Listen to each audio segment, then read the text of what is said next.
So magandang araw sa inyong lahat.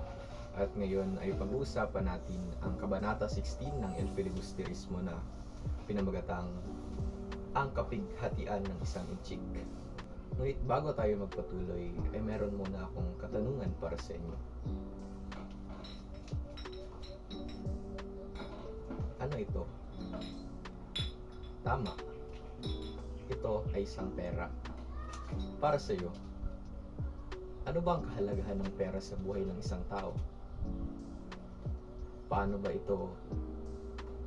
nito pinapadali ang ating buhay? At ikaw ba? Handa ka bang ibuwis ang iyong buhay o ang iyong kaligtasan para sa pera? Dito sa kabanatang ito ay matututunan natin ang kalagayan ng mga inchik noong panahon ng mga Espanyol. At malalaman natin ang storya sa buhay ni Quiroga na ang pangunahing tauhan sa ating kwento. Halika, mag-aral tayo. Pato! Ito ang nilalaman ng aking pag-uulat sa araw na ito. Talasalitaan, mga tauhan, buod, at ang panghuli ang pagsusulit. Sa ating talasalitaan, unang salita ay konsulado. Ang ibig sabihin nito ay embahada o sa Ingles ay embassy. Pangalawa ay tanyag o sikat, praile o pari, pagsisiyasat o investigasyon, komisyon o isang ahensya, at perya o isang karnabal. Dumako naman tayo sa mga tauhan sa kabanata na ito. Una, si Quiroga. Siya ay isang inchik na naninirahan at nagnenegosyo sa Pilipinas at siya rin ang ating pangunahing tauhan sa kabanatang ito. Pangalawa, si Simon o si Crisostomo Ibarra. Siya ay nagbabalat kayo bilang isang mag-aalahas na nais maghiganti sa mga Kastila. At ang pangatlo, si Don Custodio. Siya ay isang negosyanteng kabilang sa mga tanyag na tao sa lipunan at nais niya lamang ay masaya parati ang mga praile. Dumako na tayo sa buod ng kabanatang ito. Naghanda ng isang hapunan si Quiroga para sa mga mamamayang miyembro ng komisyon.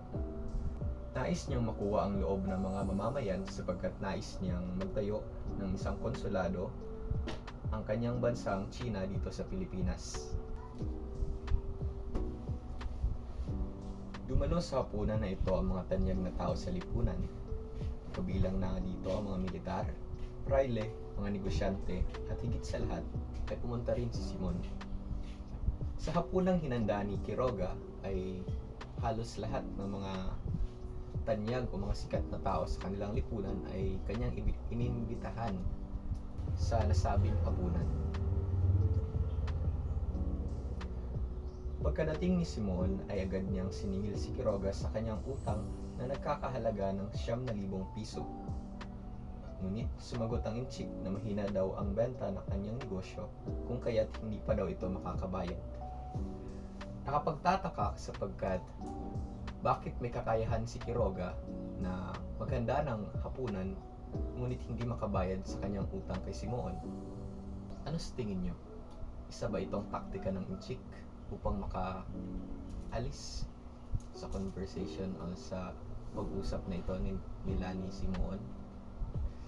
Comment down below. Inalok ni Simon si Quiroga na gawing imbakan ng mga armas ang kanyang bahay.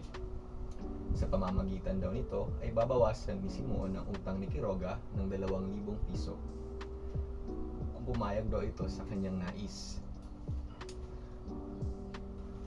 Sa parte na ito ng kabanata ay may inalok si Simon kay Quiroga, isang deal o isang offer na naglalayong bawasan daw ang utang ni Quiroga ng 2,000 piso mula sa 9,000 piso na kanyang utang. Dagdag pa ni Simon ay ililipat lang daw kaagad ang mga armas upang hindi magduda ang mga Kastila kay Quiroga dahil dito ay nakumbinsi rin si Quiroga sa hiling ni Simon. Ikaw ba? Papayag ka ba na ibuwis ang iyong reputasyon o ang iyong kaligtasan dahil lamang sa pera? Samantala, sa isang lamesa sa hapunan ay nag-usap ang grupo ni Don Custodio tungkol sa isang plano. Tungkol ito sa isang komisyon na ipapadala sa bansang India upang pag-aralan ang paggawa ng sapatos. At doon lamang nagtatapos ang buod ng kabanatang ito. At ngayon ay dumako na tayo sa aral ng kwento o ng kabanatang ito. Unang aral, hindi mawawala sa ating mundo ang mga taong ang ideolohiya ay dapat may kapalit ang lahat ng bagay. Kagaya ni Quiroga, pumayag lamang siyang iimbak ang mga armas sa kanyang bahay sa pamamagitan ng pagbayad ni Simon o pagbawas ni Simon sa kanyang utang ng 2,000. Pangalawang aral, ang pera ang nagpapagalaw sa mundo. Sa tingin niyo ba, gagalaw ba o sasang-ayon ba si Quiroga sa hiling ni Simon kung wala itong kapalit na pera? Sasang-ayon ba siyang iimbak ang mga armas ni Simon sa kanyang bahay kung hindi babawasan ang kanyang utang? Pangatlong aral, dapat ay maging mapagmasid kagaya ni Simon. Sa unang parte ng kabanatang ito ay naging mapagmasid si Simon. Siguro ay nagtaka siya kung bakit ang isang taong hindi makabayad ng utang ay may kakayahan na maghanda ng isang hapunan para sa mga tanyag o mga sikat na tao sa lipunan. Kaya siguro ay naisip ni Simon ang isang deal sapagkat pagtanto na niya na si Quiroga ay may pera naman ngunit hindi makabayad. Kaya ginamit niya itong kahinaan na ito, kaya't ginamit niya ang kahinaan ito ni Quiroga upang gumawa ng isang deal sa kanya. May mga katanungan ba kayo tungkol sa kabanatang ito? Comment down below. Ngayon ay maghanda na para sa ating pagsusulit. Kumuha ng sangkapat na papel o 1/4.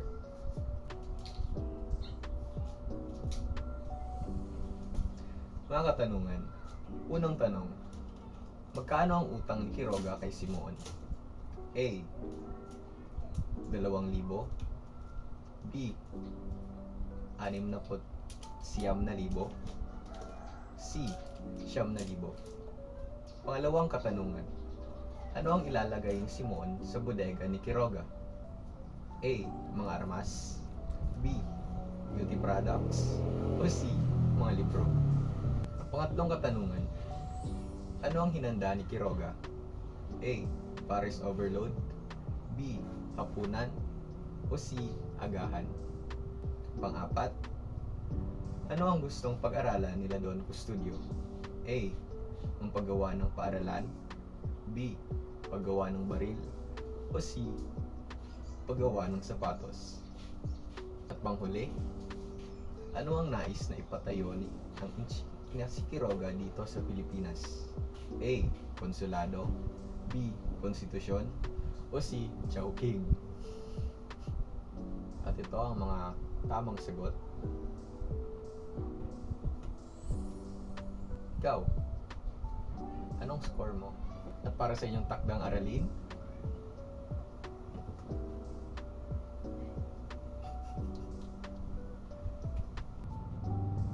nais kong batiin ang lahat ng ina sa ating mundo, sa lahat ng mga mother figures sa ating bansa, sa ating mundo, ng Happy Mother's Day.